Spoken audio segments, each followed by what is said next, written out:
Minasan, konnichiwa. Tahu nggak sih kalau judo itu nggak hanya populer ada di Jepang, tapi juga di seluruh dunia. Makanya judo itu menjadi resmi yang ada di cabang olimpiade. Padahal judo itu bela diri tradisional Jepang loh. Nah, dari bab 7 Marugoto ini kita akan membahas tentang judo. Lanjut.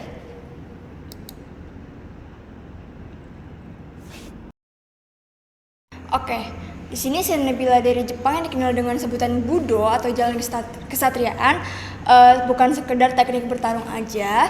Dia itu filsafat hidup yang mengutamakan pembentukan karakter, lalu penghormatan dan juga pengendalian diri. Saat ini, Budo tidak hanya berkembang di Jepang tapi juga mendunia.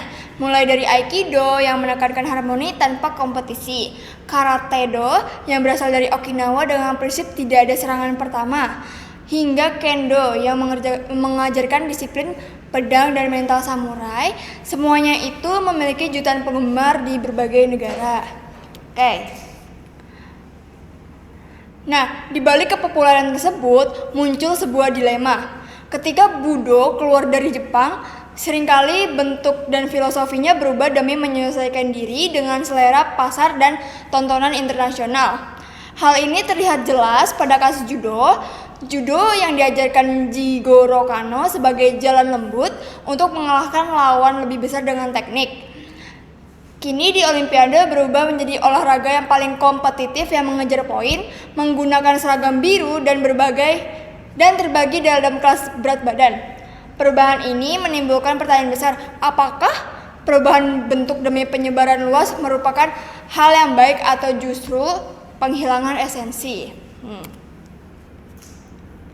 Nah, di sini tujuan kita belajar Marugoto bab 7 itu mendeskripsikan perubahan yang terjadi pada judo di kancah internasional berdasarkan teks opini, lalu menganalisis dilema antara pelestarian nilai tradisional seperti semangat hormat dan adaptasi global seperti California Roll. Yang terakhir menerjemahkan serta menjelaskan unsur kebahasaan seperti kotoba dan bunpo yang terdapat dalam teksnya. Oke, lanjut. Di sini manfaat pembelajaran kita untuk menambah wawasan tentang filosofi mendalam di balik seni bela diri Jepang yang sering terlupakan. Lalu membantu pembelajar bahasa Jepang untuk memahami kosakata dan tata bahasa melalui teks otentik. Dan yang terakhir, memberi sudut pandang kritis mengenai dampak globalisasi terhadap budaya tradisional.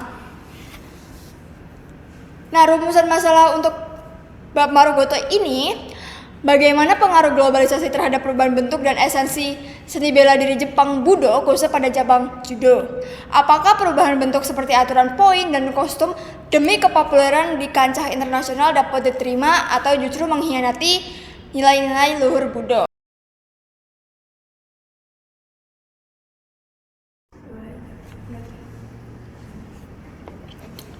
Hai minasang, jadi di sini kita ada teks dokainya ya, yang tadi kita dibahas. Kita tadi sudah membahas tentang Budo, seni bela diri Jepang. Nah, kali ini kita akan mencoba untuk membaca dan mengartikan teksnya ya. Teksnya adalah ini ya. Kita coba baca dari judulnya. Judulnya ini Kaigai ni Hiromaru Nihon no Budo. Bela diri Jepang yang menyebar ke luar negeri. Kaigai itu adalah luar negeri ya minasang. Kita coba mulai baca ya. Kaigai demo Nihon no Budo wa kekko shirarete iru. Di luar negeri, bela diri Jepang cukup dikenal. Furansu no judo jikko wa yaku 20 man nin Nihon no 4 bai da. Jumlah praktisi judo di Prancis sekitar 800.000 orang. Jumlah ini lebih besar daripada Jepang. Maeda Mitsuyo ga burejiru ni tetsueta judo wa burajirian jujutsu toshite sekai teki ni yumei ni natta.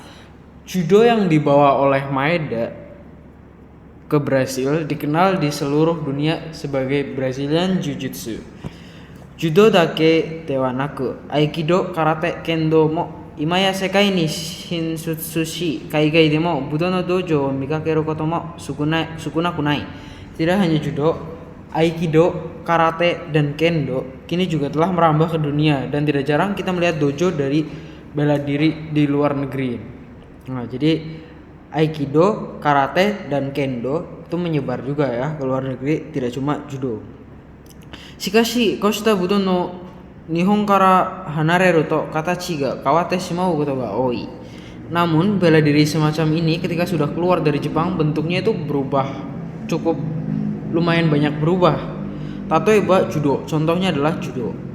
Olimpiku sumoku ni natta judo wa komakaku taiju betsu ni wakareta. Judo yang menjadi cabang olahraga Olimpik kini dibagi dalam beberapa kelas berat badan yang terperinci. Katsutame ni dekiru dake oku no pointo o kasegu kyogi ni natta. Demi meraih kemenangan, judo berubah menjadi olahraga untuk mengumpulkan poin sebanyak mungkin. Kankyaku ni wakariasui yo ni aoi judogi mo toi irerareta. Agar lebih mudah dipahami penonton, baju judo berwarna biru pun diperkenalkan. Shikashi, judo demo taisetsu nano wa jotatsu sureba karada no chisai mono demo okina mono o taoseru to iu yawaraka na kenshu no rinen de aru.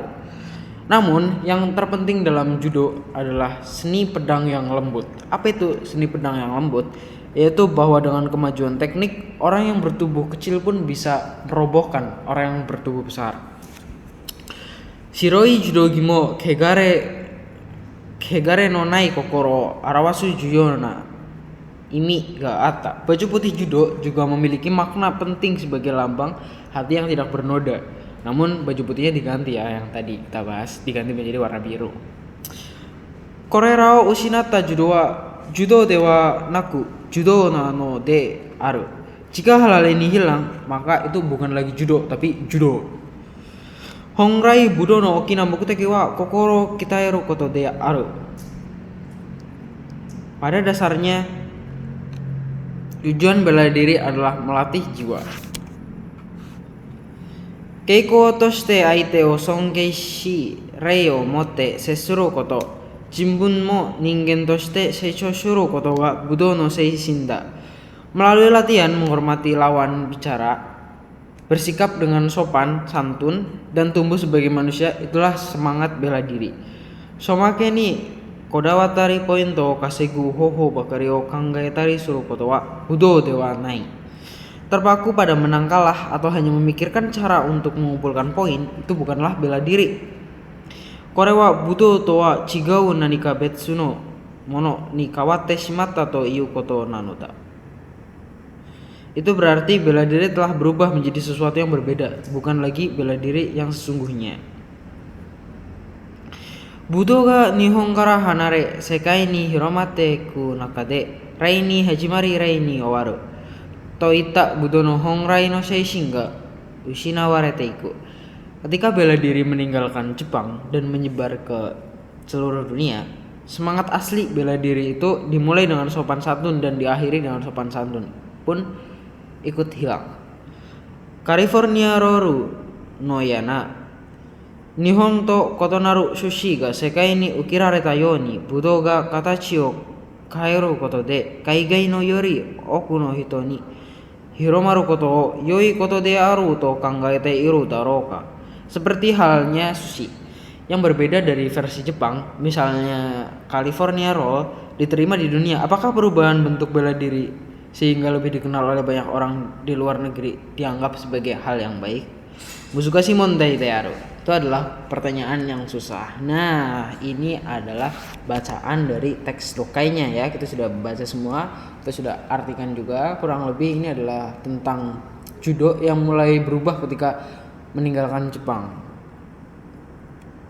Oke, kita lanjut. Nah, ini ada list kotobanya nih, minasang. Jadi tadi kan kita udah baca nih. Ini adalah list kotobanya. Kita coba baca ya satu-satu. Yang pertama ini ada kaigai, artinya adalah luar negeri, seperti ini ya kanjinya. Ini ada kai dan gai, artinya luar negeri. Kemudian ada judo, budo. Budo ini bela diri ya. Minasang harus ingat, budo itu bela diri, judo itu cabang dari bela dirinya, yaitu judo. Nah, kemudian di sini ada judo, adalah bela diri. Kemudian di sini ada aikido. Aikido adalah bela diri juga, sama yang berasal dari Jepang ya. Kemudian ini ada karate. Karate itu kalau diartikan kara yang artinya udara ya, kosong. Kemudian tangan kosong ya. Karate itu adalah tangan kosong. Kemudian ada kendo. Kendo adalah bela diri juga. Nah, kendo ini mungkin teman-teman ada yang tahu ya, kendo itu bela diri yang fokusnya tuh pada keterampilan menggunakan pedang. Ya, kemudian dojo. Dojo itulah tempat latihan, artinya tempat latihan. Kemudian ke bawah lagi ada taiju betsu, artinya perbedaan berat badan. Kemudian ada kasegu. Kasegu itu artinya mengumpulkan. Kasegu itu tadi sempat muncul lah. Pointo o kasegu, mengumpulkan poin di bacaan tokai tadi. Kita coba lanjut ke selanjutnya. Ya. Kemudian di sini ada tata bahasa ya, tata bahasa yang ada di teks tadi. Kita coba bahas satu-satu. Yang pertama ini ada dake dewa naku, tidak hanya apa tapi juga contohnya ini seperti ini. Judo dake dewa naku, aikido, karate, kendo mo. Nah, itu adalah contohnya ya. Tidak hanya judo tetapi juga aikido, karate dan juga kendo. Dan ini ada lagi mikakeru kotomo sukunakunai, sering terlihat atau tidak jarang melihat. Sukunakunai itu artinya tidak sedikit ya. Polanya itu kata kerja bentuk kamus. Kotomo sukunakunai, double negatif untuk menyatakan sering. Nah, ini juga perlu diingat ya, double negatif ya. Kemudian ini ada contohnya. Dojo mikakeru kotomo sukunakunai, tidak jarang melihat dojo. Oke, coba lanjut. Nah, ini ada lagi nih, tameni. Tameni ini mungkin teman-teman juga udah pada tahu ya. Tameni itu artinya menang. Katsu tameni artinya untuk menang, supaya menang demi menang, seperti itu. Dan yang selanjutnya ada yoni, agar supaya, ini juga pola kalimat dasar ya, basic juga. Wakari yasui yoni, supaya mudah dilihat penonton. Penonton itu supaya mudah dilihat penonton ya. Gi biru pun digunakan seperti itu. Kemudian di sini ada hazu de aru, seharusnya atau sudah semestinya ya. Nah, ini contohnya adalah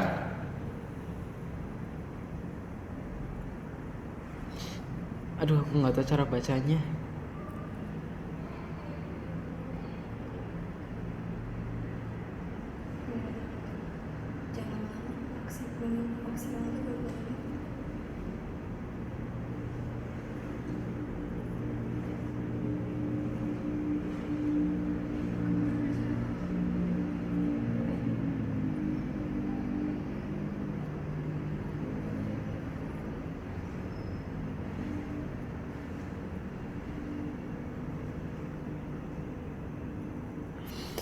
Oke, minasang.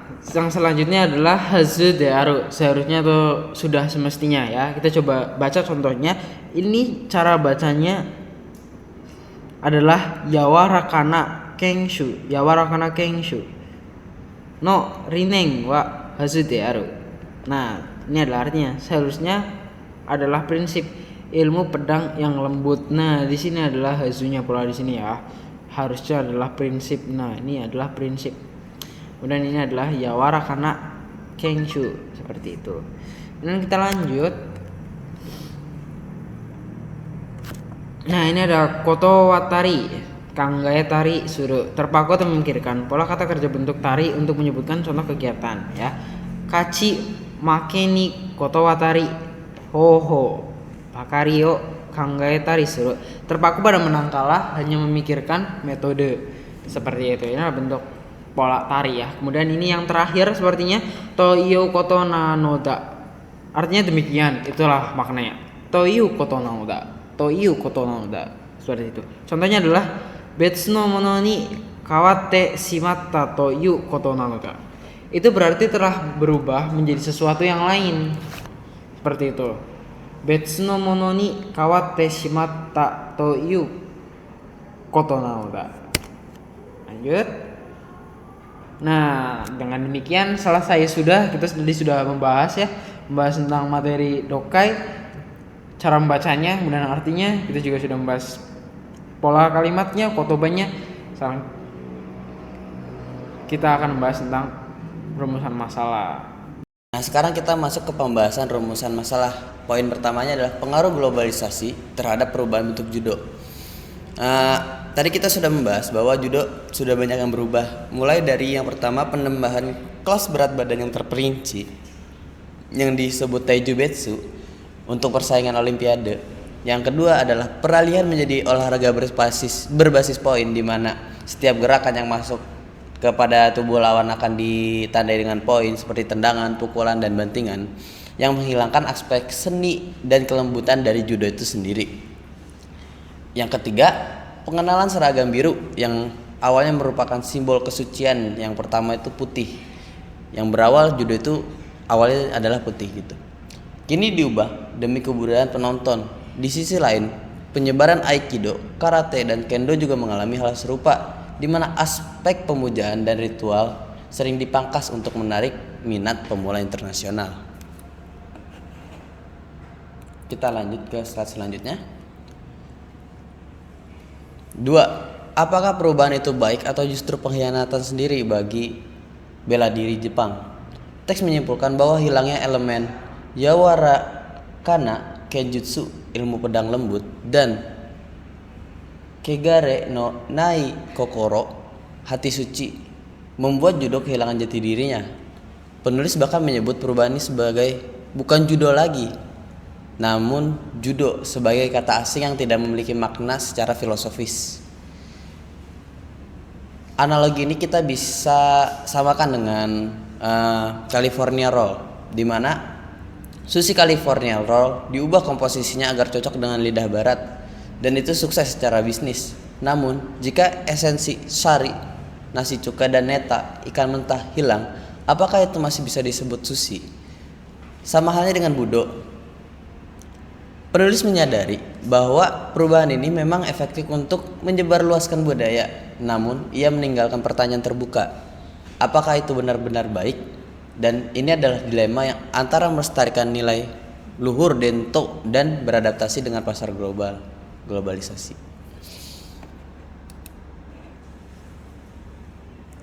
Kesimpulan dari pembahasan ini adalah bahwa seni bela diri Jepang, Budo, mengalami dilema besar di era globalisasi. Di satu sisi popularitasnya meningkat pesat di mancanegara, seperti terlihat pada jumlah pesilat judo di Prancis yang mencapai 800.000 orang. Namun di sisi lain, ekspansi ini memaksa Budo untuk mengorbankan unsur-unsur spiritualnya seperti rei, hormat, makna simbolis seragam, serta prinsip jalan lembut demi menjadi tontonan kompetitif yang instan.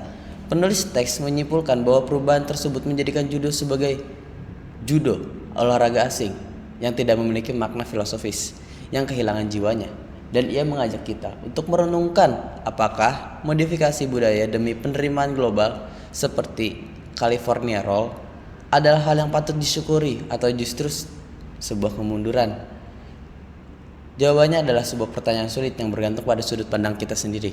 Apakah kita memprioritaskan kemurnian atau penyebaran dan adaptasi? Dan rujukan dari materi ini bisa dilihat pada layar.